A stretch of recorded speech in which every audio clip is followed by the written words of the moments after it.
Soon, a political firestorm could spark across the nation as Governor Greg Abbott is telling states across the country to join together to fight back against federal overreach and amend the U.S. Constitution.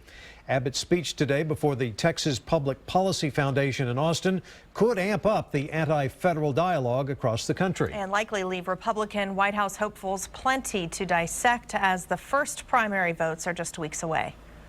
I want legislation authorizing Texas to join other states in calling for a convention of states to fix the cracks in our broken Constitution. That is not an easy process to change the Constitution. It begins one of two ways, either by a proposal by a two-thirds vote in Congress or a national convention called by two-thirds of the states through their legislatures, something that has never been done in the history of this nation. And that is the avenue Abbott is calling on states to take. Our Josh Hinkle joins us with some inside perspective about why Abbott is making this move. Josh? Well, obviously, he has been governor and previously as our state's attorney general. He's gone up against the federal government, specifically President Obama's administration, plenty in recent history, everything from health care to gun rights to illegal immigration.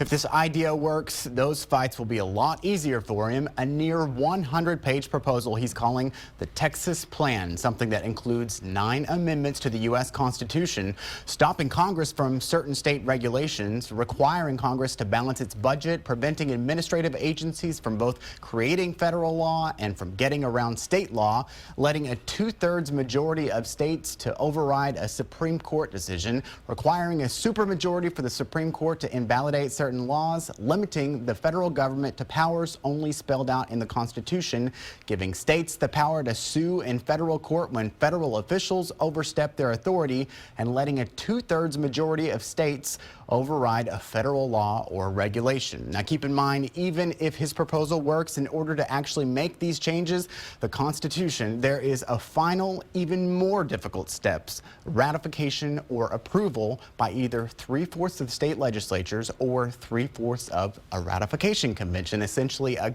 group of voters from around the state. And that last method, the ratification convention, is really tough. It's only happened one time ever, when it ended the national prohibition on alcohol in 1933. Josh Hinkle, KXAN News. Well, this is really an optimistic announcement today on Abbott's part. We checked. Only 27 amendments have been ratified since 1789, 10 of which happened very early with the Bill of Rights. In all, nearly 12,000 amendments have been proposed to Congress. Josh takes a closer look at what this could mean in the days ahead, Sunday morning at 8:30 on our political program, State of Texas In Depth. And we put Abbott's full plan online for this story at our homepage at KXAN.com. The push for a constitutional convention has also reached the presidential campaign trail.